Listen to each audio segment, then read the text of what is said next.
Je ne m'étais jamais de rouge parce que je vais de très belles couleurs.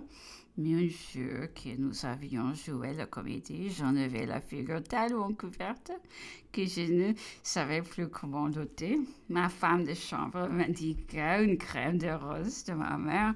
J'ai couru à son cabinet de toilette où elle était seule et essayé de s'habiller.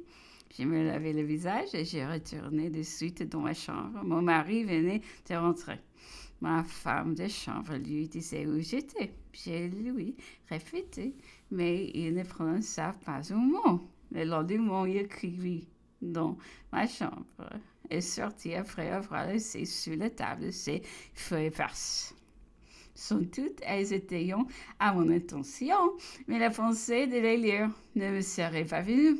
J'aurais cru commettre une indiscrétion. Je restais donc avec mon air ordinaire, éloigné de penser qu'il peut avoir rien contre moi. Quelques heures après, il revint à midi d'un ton fort naturel. Je viens de commander mes chevaux. J'ai besoin de visiter les travaux de ma petite campagne de Bayonne. Irai-je avec vous? Lui dis-je. Non, je veux faire tout arranger. Je serai sans cesse avec mes ouvriers. Il vaut mieux rester ici. Vous me reverrez bientôt. D'ailleurs, votre mère ferait les hautes cris. J'ai gardé le silence et je l'embrassai à son départ. 2 ou 3 jours s'étaient écoulés. Je pensais qu'une surprise lui causerait du plaisir. Je reparlai à ma mère qui l'approuva en exigeant de moi la promesse de revenir ce lendemain. Je qui invitais Adèle et sa sœur souper avec moi à mon passage à Paris. Mon mari me reçut avec étonnement et me traita avec froideur. Cependant, au moment du départ, il voulut me retenir. Je lui représentai que ma mère serait inquiète et j'ajoutai que mademoiselle Agouet m'attendait pour souper. À cette idée d'un souper de pensionnaire auquel il n'avait pas l'air d'ajouter foi, il sourit. Et quand ma voiture fut avancée, monta donc avec moi, voulant d'abord ne me conduire que jusqu'au bout de l'avenue et finissant par me accompagner jusqu'à Paris où il se trouva tout surpris et comme embarrassé de ne voir que de jeunes personnes à m'attendre. Le lendemain, il repartit sans avoir avec moi la plus petite explication.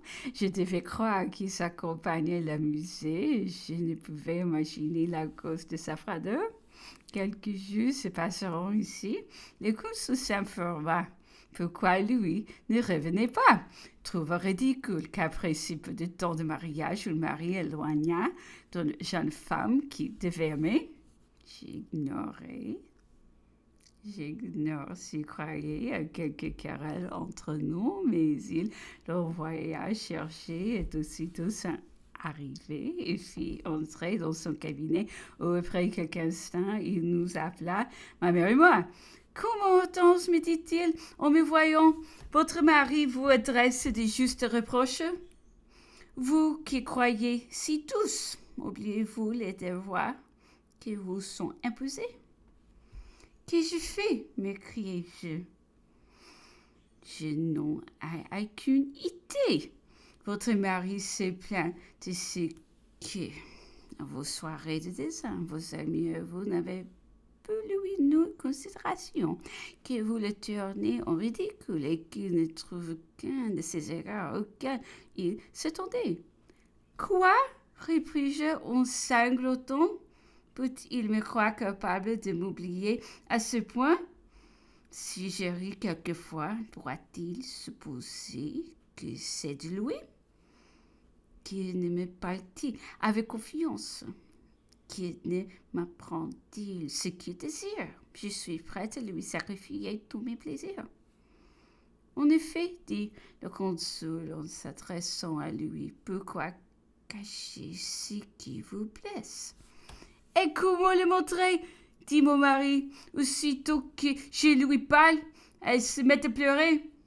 Il achevait à peine que le consul, entrant en colère, s'écria « Allez, vous n'êtes pas digne d'avoir une femme comme celle-là. Vous reprochez la touchant. Elle pleure et loin d'en être émue. Vous en êtes irrité. Vous ne sentez donc pas le bonheur de devenir père ?» Et ces mots, les plus vives émotions, trahissent toute sa douleur de ne pas l'être. Ma mère en tressaillit. Il ajouta plus doucement « Jouissez au moins de cette preuve de son amour. Vous devriez être à ses genoux, à le soigner, à le chérir. Et c'est vous qui lui faites tout mal, à lui, vous que je croyais bon, sensible. Je ne vous reconnais plus. » La colère du consul avait arrêté mes pleurs. Je n'en voulais plus à mon mari d'avoir été juste. Je le plaignais d'être si humilié. D'ailleurs, je sentais bien qu'une scène pareille allait plutôt aigrir son caractère, que la douceur aussi, la gêne de la contrainte ne feront-elles qu'augmenter dans notre intérieur.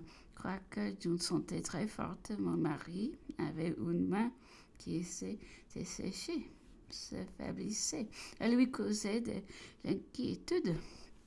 Il voulut aller prendre les eaux des barèges dans les Pyrénées.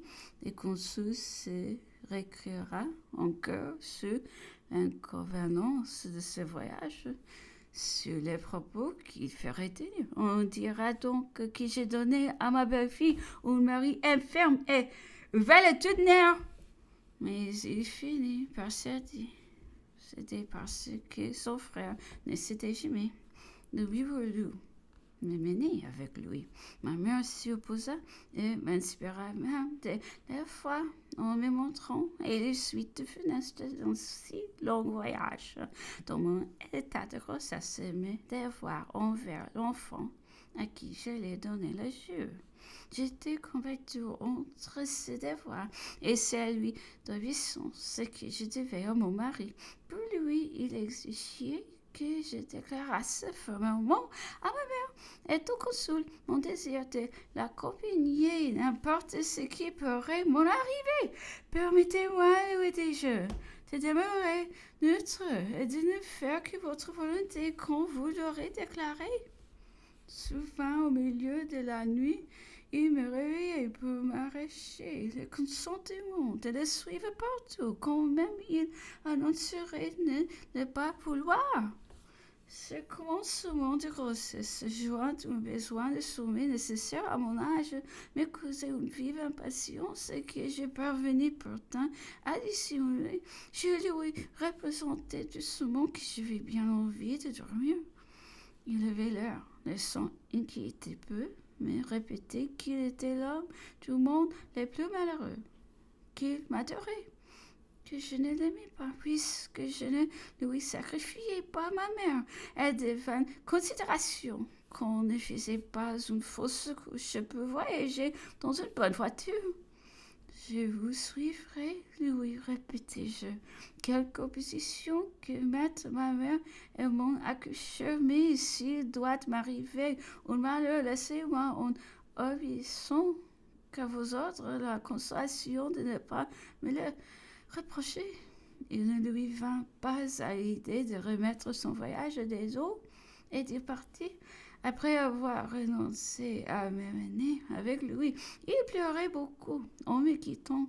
Ces larmes m'attendiront quelqu'un qui m'aurait dit que je n'aimais pas mon mari tendrement me parut mon plus grand ennemi. Un moment suffit pour me détromper, mais je n'oublierai le sentiment pénible dont je fus oppressé quand j'entendis rouler cette voiture qui l'entraînait loin de moi et quand je sentis que je respirais plus librement. Grand Dieu, m'écriai-je, saisi d'une affreuse émotion, c'est lui qui doit être l'âme de ma vie. Mon mari s'éloigne de moi et j'en ressens de la joie. Je suis donc bien coupable. Il a raison, je ne l'aime pas, et mes larmes coulaient en abondance. Alors j'ai fait le vœu de lui rendre par les soins, par les prévenances, par l'obéissance la plus scrupuleuse, ce que mon cœur ne pouvait lui donner. J'en pris la ferme résolution pour racheter autant qu'il était au moins cette faute inévitable pourtant de n'avoir pas d'amour pour celui qui cherchait si peu à m'inspirer.